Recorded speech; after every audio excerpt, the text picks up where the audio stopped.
नोकरी निमित्त कधी बेंगलोर, कधी हैदराबाद तर कधी दिल्ली जाताय।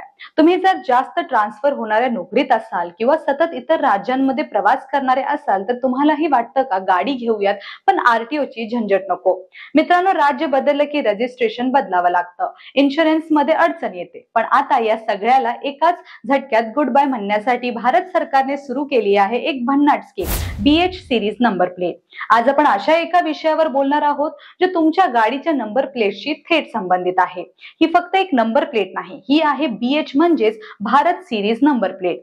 बीएच सिरीज म्हणजे काय, कोण यासाठी पात्र आहे, फायदे काय आहेत, नुकसान काय आहेत, जाणून घेऊयात आजच्या व्हिडिओमध्ये। नमस्कार, मी आकांक्षा आणि तुम्ही पाहताय ट्रेंडी गप्पा। तर पाहूया बीएच सिरीज नंबर प्लेट म्हणजे नेमकं काय। बीएच सिरीज नंबर प्लेटची सुरुवात भारत सरकारने ऑगस्ट 2021 मध्ये केली होती। बीएच म्हणजे भारत, ही नंबर प्लेट फक्त नव्या खासगी वाहनांसाठी लागू आहे, व्यावसायिक गाड्यांना नाही। उदाहरणार्थ 22BH4589AZ इथे 22 म्हणजे रजिस्ट्रेशन वर्ष, बीएच म्हणजे भारत सिरीज, 4589 हा गाडीचा नंबर आणि AZ ही वाहनांची कॅटेगरी। बीएच सिरीज नंबर प्लेटचे फायदे काय आहेत पाहूया। संपूर्ण देशात वैध असेल गाडी नंबर, म्हणजे या नंबर प्लेट सह गाडी तुम्ही कुठेही चालवू शकता, कुठलंही राज्य, कुठलाही जिल्हा, रजिस्ट्रेशन बदलण्याची गरज नाही, इन्शुरन्स क्लेम अडत नाही। सामान्य नंबर प्लेट असलेल्या गाड्यांसाठी दुसऱ्या राज्यात गेल्यावर रजिस्ट्रेशन अपडेट न केल्यास इन्शुरन्स क्लेम रिजेक्ट होऊ शकतो। बीएच नंबर मध्ये ही चिंता नाही। 2 वर्षाचा रोड टॅक्स, म्हणजे 15 वर्षासाठी एकदम टॅक्स भरण्याऐवजी तुम्ही 2 वर्षासाठी टॅक्स भरू शकता, यामुळे तुमचा आर्थिक भार थोडा कमी होतो।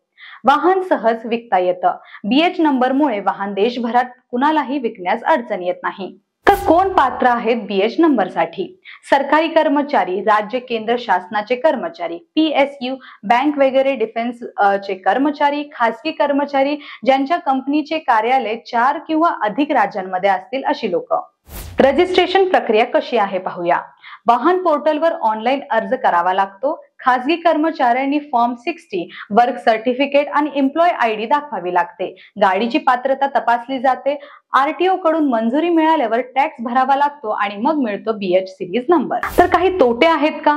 जर तुमची गाडी लोनवर घेतलेली असेल तर बँकच्या एनओसी ची गरज भासू शकते। मात्र अद्यापही अनेक बँकांची धोरणं या बीएच सिरीज रजिस्ट्रेशन बाबत सुस्पष्ट नाहीये, त्यामुळे तिथे थोडी अडचण येऊ शकते। जर तुम्हाला परत पारंपरिक नंबर प्लेट हवी असेल तर त्याची ही प्रक्रिया आहे। टॅक्सचे दर थोडे जास्त आहेत, जसे की 10 लाखांपर्यंत 8%, 10 ते 20 लाखांपर्यंत 20%, 20 लाखांपर्यंत 12%, डिझेलवर 2%, इलेक्ट्रिकवर पण 2% टॅक्स लागू होतो।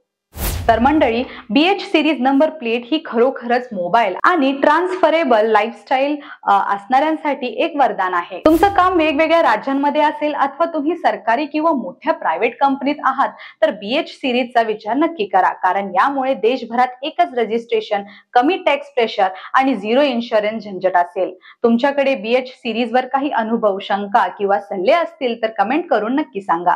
व्हिडिओ आवडला असेल तर ट्रेंडी गप्पा या YouTube चॅनलला सबस्क्राईब करायला विसरू नका। धन्यवाद।